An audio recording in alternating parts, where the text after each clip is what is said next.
Ok, les échecs sont un jeu associé au génie, et je dirais même que pour atteindre les sommets du jeu, il faut être un génie. Et si vous avez eu la chance d'y jouer, vous avez rapidement compris la difficulté de devoir réfléchir sur une position et de devoir y trouver le meilleur coup. Et pour ceux qui ne me croiraient toujours pas, essayez juste de suivre ce clip d'un des meilleurs joueurs du monde. I can also trade and take, and it takes, queen e2, queen h4, g3, knight g3, check, c6, queen b7, knight h1, king there.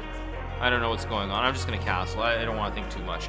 Bon, ce clip est devenu un mème tellement il est ridicule, et je ne vais même pas essayer de vous expliquer ce qu'il est décrit, mais juste essayer de visualiser la vitesse à laquelle Hikaru, streamer et actuellement top 3 mondial, vient de calculer une variante d'une dizaine de coups. Bon voilà, maintenant on est d'accord sur le fait que les échecs sont un jeu de génie, et que pour atteindre ce niveau, il faut être né avec quelque chose de plus. Vous pouvez donc imaginer les combats titanesques qui se produisent constamment autour du globe, et que, comme dans chaque combat, il y a soit un gagnant et un perdant, ou soit une égalité qu'on appellera nulle durant cette vidéo. Alors je n'ai même pas besoin de vous décrire la difficulté des combats qui désignent le meilleur joueur du monde. A vrai dire, il y en a 3 de combats. 3 pour chacune des catégories des échecs et qui se produisent régulièrement. Ces catégories ne modifient pas en réalité les règles du jeu, mais elles changent le temps attribué à chaque joueur au début d'une partie. Il existe la catégorie classique, la plus difficile et la plus célèbre, qui est aussi la plus longue avec un minimum de 1 heure pour chaque joueur. Ensuite, moins populaire mais qui reste tout de même très intéressante, la catégorie rapide, avec un minimum de 10 minutes pour chaque joueur, qui donne lieu à des parties très riches. Et enfin, la catégorie Blitz, qui attribue un minimum de 3 minutes à chaque joueur, et qui est aussi ma cadence préférée, car c'est le chaos à chaque partie. Et on pourrait débattre des heures sur la catégorie la plus difficile à masteriser, mais ce que je sais, c'est qu'elles sont toutes difficiles à masteriser. Vous avez beau être champion du monde de Blitz, cela ne garantit rien à vos capacités de réflexion en partie classique. Bon, je mens un petit peu, car si vous êtes champion du monde de Blitz, vous savez mettre les pièces sur les cases, peu importe la catégorie. Mais ce que j'essaie de vous dire, c'est qu'être champion du monde dans les 3 catégories est très improbable. Tout simplement car certaines personnes sont meilleures en partie plus rapide car elles réfléchissent plus vite, ou d'autres ont besoin de plus de temps, mais sont d'une précision inégalable. Sauf que celui qui un jour arrivera à écraser les génies de chaque catégorie et pourra collecter les 3 titres en même temps, sera évidemment le meilleur des meilleurs. Et ça tombe bien, car cette question vient de trouver sa réponse. Et je vous propose donc de voir celui qui a dominé et qui domine toujours le monde des échecs. Pour la suite de la vidéo, et pour que tout le monde puisse comprendre, je me dois de vous expliquer 2-3 petites choses. Bon, pour faire simple, les humains se font atomiser par n'importe quel bon ordinateur aux échecs. Je réserve le pourquoi du comment pour une prochaine vidéo, mais en attendant, supposez juste que si les meilleurs joueurs veulent progresser, ils n'ont nul autre choix que d'apprendre des meilleurs ordinateurs. Cependant, comment dire, on comprend rien au jeu des ordinateurs. Donc ce que les joueurs du top niveau cherchent à optimiser, c'est la première phase d'une partie d'échecs, l'ouverture. Bon, ils ne peuvent pas tout retenir car le nombre de variantes existantes est juste impossible à se représenter, mais ils utilisent les ordinateurs pour apprendre les meilleures réponses dans diverses variantes. Et ils cherchent aussi des nouveautés pour surprendre l'adversaire. Cette pratique est appelée la préparation, et c'est un très gros facteur dans les parties à haut niveau. Autre chose, les échecs sont un jeu très simple en apparence, chaque pièce a une valeur et échanger une pièce contre une pièce de moins bonne valeur semble stupide. Et vous avez raison. Ou presque, si je vous disais que ce n'est pas vrai dans toutes les positions. Regardez celle-ci par exemple, on donne la dame contre une tour, qui n'est pas un échange équitable, et bien que votre adversaire vous insulte de bouffon, et bien vous avez gagné la partie. Ce que vient de faire, c'est ce qu'on appelle un sacrifice, et c'est vraiment la beauté du jeu à ce niveau. Jouer un coup totalement contre-intuitif contre un génie ayant un jeu qui semble infaillible, c'est réellement ce qu'on recherche dans les parties de grands maîtres. Ils sont rares, mais quand ils arrivent, et bien c'est une explosion sur l'échiquier. Bon, je pense avoir à peu près tout dit, mais ne me faites pas confiance sur ce point. En tout cas, on peut enfin commencer notre histoire, alors si vous êtes prêts, c'est parti. Cette vidéo va passer en revue 3 championnats du monde, et j'aurais aimé choisir l'un des événements. Malheureusement ce n'est pas le cas, je vais donc devoir vous parler du premier championnat du monde de cette vidéo, le championnat du monde classique. C'est le championnat le plus prestigieux parmi les 3, et selon moi le plus difficile car il est très fatigant et demande une préparation parfaite des 2 joueurs, ainsi qu'un niveau de jeu à la hauteur. Je vais enfin pouvoir vous introduire à nos premiers protagonistes, Yen Nepomniachtchi, qui est le challenger de ce championnat, qualifié en ayant battu les 8 autres meilleurs joueurs de cette planète dans un tournoi de 14 rondes, un gros poisson quoi. Alors imaginez l'autre plus gros poisson, Magnus Carlsen. Ok, peut-être que j'ai un peu exagéré lorsque je parlais de génie durant cette vidéo, mais je pense que là c'est vraiment un génie. Entre 2018 et 2020, il a joué 125 parties de cadence classique et n'en a perdu aucune contre les meilleurs joueurs de cette période. Il possède en mémoire plus de 10 000 parties d'échecs différentes. À 13 ans, il a fait nul contre Kasparov, le génie considéré comme le meilleur joueur de tous les temps à ce moment-là, etc., etc. Un bon CV effectivement, mais gardez en mémoire qu'il n'est pas le seul à ce niveau. Je pense que vous comprenez mieux maintenant quand je vous dis que gagner les 3 championnats du monde est très difficile, même pour Magnus. Bon, comment se déroule le championnat du monde d'échecs de classique? 14 rondes, où les joueurs reçoivent d'abord 2 heures, puis un rajout de temps de 30 minutes au 40e coup d'une partie. Et c'est tout. En gros, si un joueur obtient 7 points et demi avant la fin des 14 rondes, le championnat est déjà terminé. Le combat débute à Dubaï, le 26 novembre 2021. Les joueurs sont assis, Yann a les blancs, et non, il n'a pas joué de coup. Si quelqu'un parmi vous peut m'éclairer sur pourquoi les tournois d'échecs font ça, mais de ce que j'ai compris, les arbitres jouent un coup sur l'échiquier au début d'une partie, un peu comme un sorte de pari, mais le joueur a le droit de ne pas jouer le coup proposé mais d'en jouer un autre. Je ne comprends pas trop l'utilité, mais bref, pendant qu'on parlait, la partie a débuté. Bon, avant d'avancer, parlons un peu du temps que prend Magnus avant de jouer le premier coup. Alors je vous assure, Magnus connaît l'ouverture mieux que quiconque, et non, il ne calcule pas dès le début d'une partie. En réalité, il cherche dans sa préparation quelque chose qui pourrait surprendre Yann pour lui mettre une pression psychologique dès le début du match. Et aux échecs, les blancs ont un avantage puisqu'ils commencent avant les noirs, cela veut dire que Magnus ne veut pas à tout prix gagner, mais un match nul lui suffirait. Revenons au match et arrêtons de blablater. Yann joue l'ouverture la plus dense à ce niveau, l'espagnol, et les joueurs déballent assez rapidement leur préparation avant que Magnus ne joue la première surprise du match, cavalier A5. Dans ce coup, je peux le comprendre, Magnus veut juste manger le fou en B3, et Yann le laisse faire. Simple. Les joueurs d'échecs le savent, mais Magnus est un sniper en finale, qui est la dernière phase d'une partie d'échecs, et n'importe quel petit cassage de symétrie lui avantage. Effectivement, il a échangé un cavalier contre un fou, et surtout, il a affaibli la structure de pion adverse, sauf que juste après il donne un pion en échange de compensation d'espace. Bon, pour la faire courte, c'est un match plutôt paisible tout au long de la partie, pour qu'au final les joueurs convertissent dans une finale égale, se serrent la main et signent la nulle. Lorsque je vois cette partie qui semble si simple, j'ai mon ego qui ressort pour me dire que je pourrais faire la même chose qu'eux, qu'au final les mois de préparation n'étaient pas si utiles. Bon, je reviens vite à la réalité lorsque je vois la densité des calculs que montrent les commentateurs. Ronde 2. Magnus joue avec les blancs, l'arbitre essaye E4, attendant le verdict de Magnus, mais il ne joue pas, il replace ses pièces tranquillement et met déjà une pression psychologique à Yann, et il dit clairement « T'inquiète bro, j'ai tout mon temps », et cette pratique est vraiment la signature de Magnus. Il choisit finalement par jouer D4, puis transpose dans l'ouverture catalane. Un peu après, il voit une fourchette arriver sur sa tour et s'en fout, qui résulterait en une perte de matériel, donc il ne la défend pas, tout simplement. Il laisse Yann prendre une tour contre son cavalier, mais je vous ai dit que ce n'est pas forcément très grave si Magnus a des compensations derrière. Et effectivement, il en a. Son cavalier est très fort. Si fort que Yann sacrifiera sa tour en retour pour arriver dans une finale encore une fois égale. 1-1, mais le match est loin d'être fini. Les rounds 3, 4 et 5 se sont terminés en 2 vulgaires matchs nuls. Et même si on survole ces parties, rappelez-vous que chaque partie est d'une complexité sans nom et que chaque round qui passe affaiblit de plus en plus nos joueurs. Et si je vous disais maintenant que la round suivante était la plus longue de l'histoire du championnat du monde d'échecs, la partie a duré 136 coups sur une période de presque 8 heures, et ici, un de nos joueurs a gagné pour la première fois du match. Magnus rejoue D4 et Yann rejoue aussi cavalier F6, sauf que Magnus va changer de plan de jeu pour surprendre pendant quelques minutes son adversaire. Bon, l'ouverture ne nous intéresse pas tant que ça, alors avançons un peu après. Magnus échange sa dame contre 2 tours, qui est en réalité un échange équitable. La dame est puissante et peut faire pas mal de dégâts, mais les tours, si elles sont bien coordonnées, sont aussi très dangereuses. Sauf que dans cet échange, un a l'avantage, et cet avantage, c'est de s'appeler Magnus Carlsen. Je vous ai dit qu'il est invincible en finale, et le combo qu'il aime plus que tout, c'est le combo tour plus cavalier. C'est pour ça qu'il va sacrifier sa tour pour récupérer le fou, et on arrive dans cette position. On est actuellement au 92e coup, et la position est, selon l'ordinateur, égale. Sauf que c'est très difficile à défendre avec si peu de temps à la pendule. Et pour cause, lorsqu'un pion arrive sur la dernière rangée adverse, et passe de la pièce la moins forte à littéralement une dame. Magnus va donc faire un travail psychologique pour faire craquer Yann, et il y arrive. Après 7h30 de jeu, Yann joue dame E6, et l'ordinateur crée l'erreur. Et après qu'il y avait G7, Yann réfléchit, détruit mentalement de la partie qu'il s'est déjà perdue, puis tend sa main à Magnus. Magnus a maintenant un point d'avance, et ce n'est pas prêt de s'améliorer. Inutile de vous préciser que les joueurs étaient morts de fatigue à la ronde 7 et qu'ils ont juste fait nul pour pouvoir s'affronter sous leurs meilleures conditions. Avant que Magnus n'arrive à la table, parlons un peu de Yann. Yann est un russe très fort et qui depuis quelques années n'a que comme objectif de devenir champion du monde de classique. Il donne alors tout ce qu'il a pour récupérer le titre que Magnus détient déjà depuis plusieurs années. Alors il se prépare à jouer les meilleurs échecs de sa vie, sauf que il donne un pion au milieu de jeu. Et Magnus ne lâche pas ses prends en finale et convertira sans problème son avantage matériel. 2 points d'avance pour Magnus, mais Yann peut encore se battre. Pas pour longtemps visiblement car il perd aussi la suivante en enfermant littéralement son fou, une énorme gaffe que les meilleurs joueurs du monde critiquent énormément. Wait, but it's losing. It's losing. Oh my god, did he just blow? Yeah, he did. C6. Personnellement, je pense surtout que c'est l'état mental de Yann qui ne fait que se dégrader. Magnus répondra durant une interview quelque chose de vrai et qui résume tout le bruit autour de cette erreur. You don't expect to basically win a piece for nothing at this level. So. 3 points d'avance et il faudrait un miracle pour revenir à au moins égalité. Et ce n'est plus une surprise donc, à la ronde 11, Magnus gagne une dernière fois et obtient 7 points et demi. Bon, Magnus a maintenant un titre sur les 3, certes le plus difficile et le plus prestigieux, mais ce n'est pas non plus un gros choc. Magnus est le bourreau de la catégorie classique dans le système de classement Elo. Il est tellement au-dessus de sa concurrence depuis des décennies que l'on ne pouvait s'y attendre. Sauf que dans les autres catégories, ce n'est pas vrai. Certains joueurs ont des capacités de réflexion hors du commun en partie plus rapides, et même Magnus avouera que Hikaru Nakamura, un autre génie du Blitz, est certainement plus fort que lui dans ses formats. And he was playing much better, seeing all kinds of tactics. At that point I was thinking, oh, okay, so he's just that much better than I am. C'est là que l'histoire commence réellement. Le championnat du monde de rapide et de blitz se passe à la suite à chaque fin d'année, commençant d'abord par le rapide. 13 rondes, avec 15 minutes plus 10 secondes par coup, étalées sur 3 jours. En 2021, le champion du monde de rapide était Nodirbek Abdusattorov, qui est un prodige des échecs clairement. Champion du monde de rapide à 17 ans, il a obtenu le plus haut titre de grand maître à seulement 13 ans. On n'a pas dû avoir la même enfance on dirait. En tout cas, il est très jeune et très fort puisqu'il a réussi à battre Magnus cette année-là. Sauf que les championnats du monde de classique se produisent tous les 2 ans, tandis que les autres arrivent tous les ans. Magnus a donc une dernière chance pour essayer d'avoir les 3 titres en même temps, en remportant les championnats du monde de rapide et de blitz de 2022. Bon alors les premières rondes, les meilleurs affrontent les moins forts pour garder du suspense et pouvoir faire déjà un petit tri sur qui pourra se prononcer pour la place de numéro 1. C'est pour ça qu'à la première ronde, Magnus affronte un adversaire à 200 points de moins que lui. Bon, et grosse surprise, Magnus gagne, même si la partie était un peu chaotique comme vous le voyez à l'analyse de l'ordinateur. Je vais pouvoir vous introduire à de nouveaux challengers.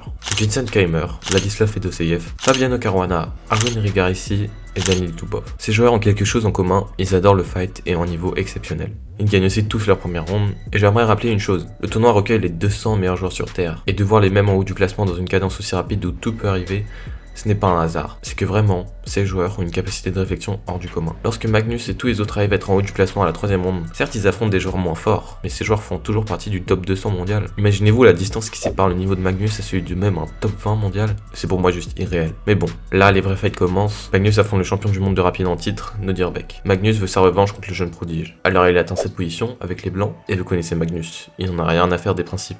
Les échecs c'est son territoire. Il joue donc G4, un coup qui affaiblit son roi, mais qui indique clairement à Nodirbek qu'il souhaite le détruire de A à Z. Bon bah Nodirbek attaque le pion avec sa dame, et Magnus ne le défend pas. Il lui donne le pion, et je vous mets au défi de le prendre. Magnus est très fort pour mettre une pression sur ses adversaires. C'est comme le terminateur des échecs, vous ne voulez pas lui laisser d'opportunité de vous attaquer, donc Nodirbek fait le choix judicieux de ne pas prendre le pion. Sauf que ça ne va pas empêcher Magnus d'attaquer comme un dégénéré. Non mais regardez ça, sérieux. C'est dégueulasse qu'il fait à Nodirbek. Et la partie se conclut avec Magnus ayant déjà un avantage matériel, qui sacrifie sa tour en G7 pour faire comprendre très rapidement à Nodirbek qu'il faut abandonner, et qu'il n'était pas là pour rigoler. Maintenant, Magnus a 4 sur 4, seul avec Erigaisi, donc ils s'affrontent. Bon, et même si notre champion du monde est on fire, Arjun Erigaisi l'est aussi, et il a les blancs, et c'est assez difficile comme ça d'égaliser avec les noirs, donc la partie finit par une position de foot couleur opposée, qui est une nulle théorique. C'est la fin du jour 1, et voilà le classement. Jour 2, ronde 6, Magnus affronte Jordan Van Forest et il n'est pas calmé de la journée d'avant. Et juste, regardez-moi cette partie. Il joue consciemment d'une ouverture désapprouvée par l'ordinateur, mais il sait que ses adversaires ne vont pas réussir à le punir. Après avoir égalisé, il gagne donc un pion. Il échange les pièces, arrive dans une finale de dames, cache son roi de tous les échecs perpétuels, et Jordan abandonne juste. Il donne l'impression que c'est si facile, que de battre un top 50 mondial sans effort est juste la routine. Mais comme dans tous les films, après avoir éliminé un antagoniste, des plus forts arrivent. Il tient le match nul contre Vladimir Fedoseev avec les noirs, et puis à la ronde 8, Magnus rencontre un autre génie, Daniil Dubov. Outre la partie du championnat du monde de Blitz de cette année, où Dubov s'est pris un énorme cancel, Daniil est très fort. Magnus commence par B3.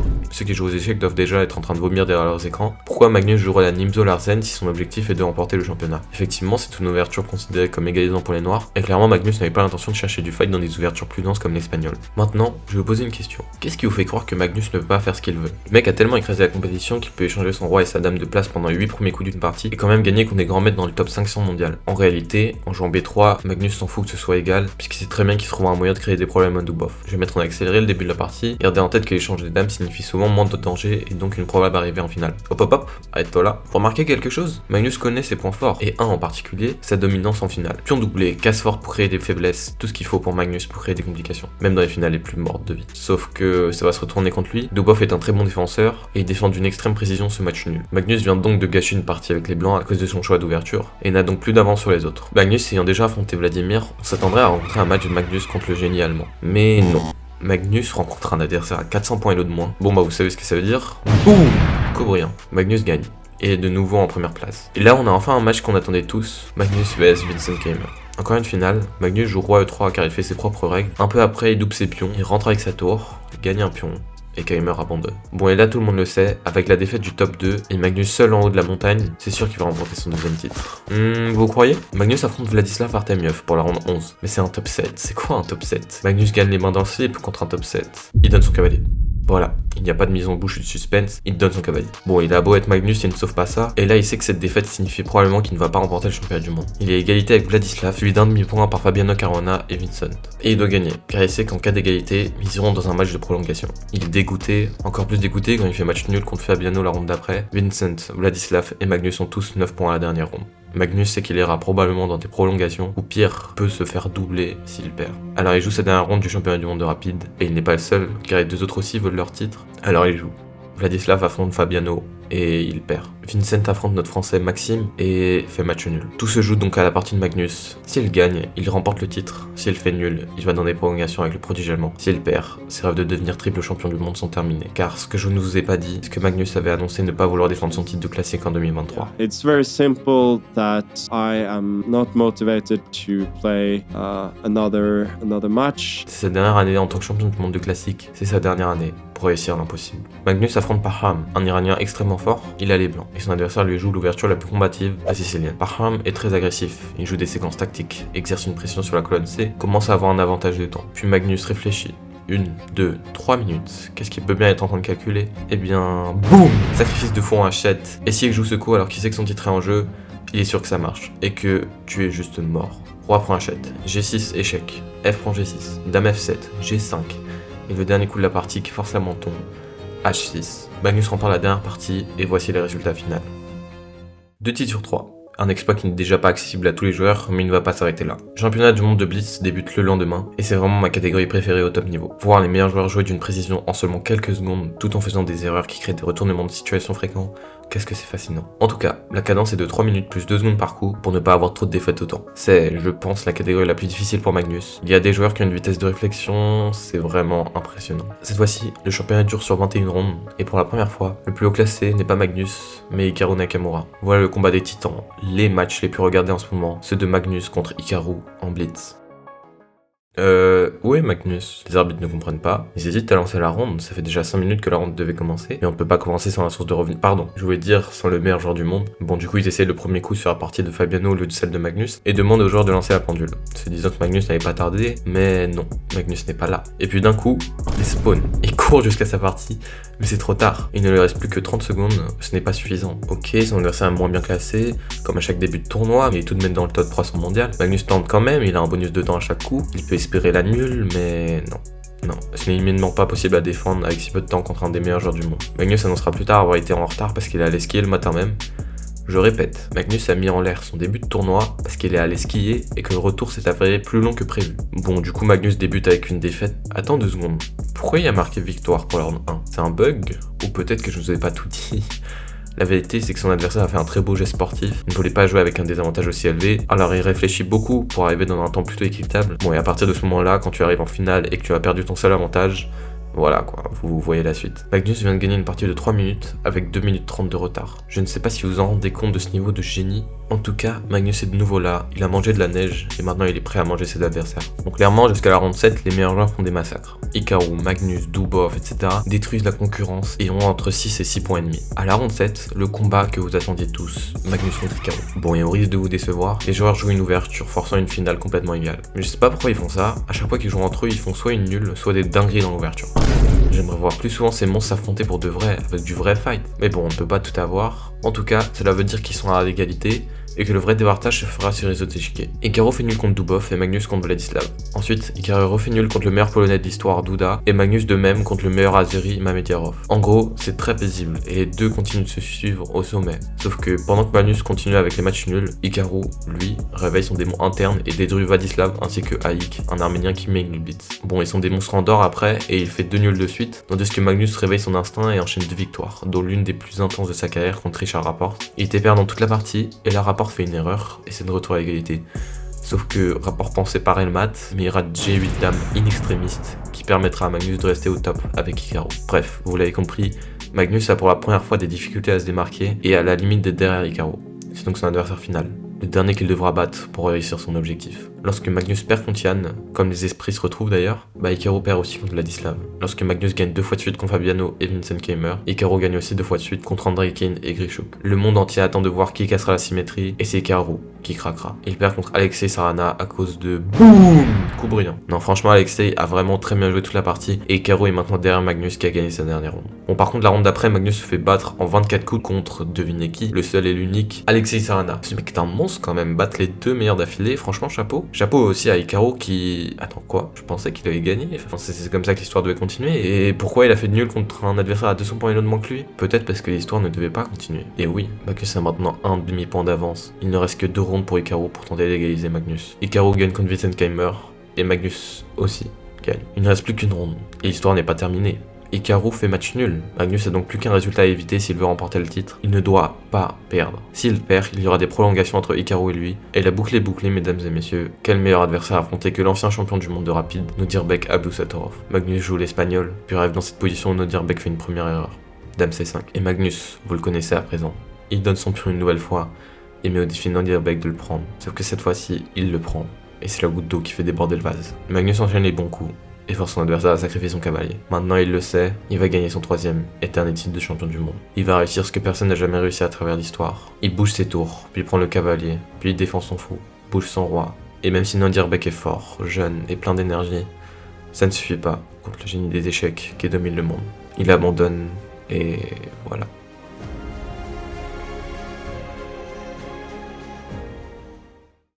On pourrait voir les échecs comme un jeu de société, où l'on y prend du plaisir entre amis et où de toute façon il faudrait être un génie pour atteindre les sommets. Et vous avez raison, les échecs c'est tout ça, mais c'est aussi bien plus que ça. Vous voyez, la beauté du jeu ne réside pas réellement dans le jeu, non. Le jeu de toute façon est juste des pièces que l'on bouge pour gagner un roi. Non, le plus beau c'est les histoires qu'arrive à produire ce jeu. C'est le génie qui arrive à exprimer les génies à travers les pièces qu'il bouge. C'est la beauté de voir les meilleurs se battre et qu'il y en ait tout de même un qui perde. C'est de voir la domination d'une personne sur le monde entier, dans tous les formats existants, et de se demander comment c'est possible. Oui, je pense que c'est ça. C'est ça qui rend ce jeu si beau et ces histoires si plaisantes à raconter. Merci d'être resté jusque là. Cela veut dire que vous aimez voir Magnus démolir des gens ou juste que vous aimez ma chaîne. Auquel cas, vous pouvez me soutenir en vous abonnant, en donnant votre avis sur l'histoire de la vidéo. Et je vous recommande de voir la suite de l'histoire qui n'en est pas une mais qui est indirectement reliée en cliquant sur cette vidéo. En tout cas, c'était Lux. Ciao.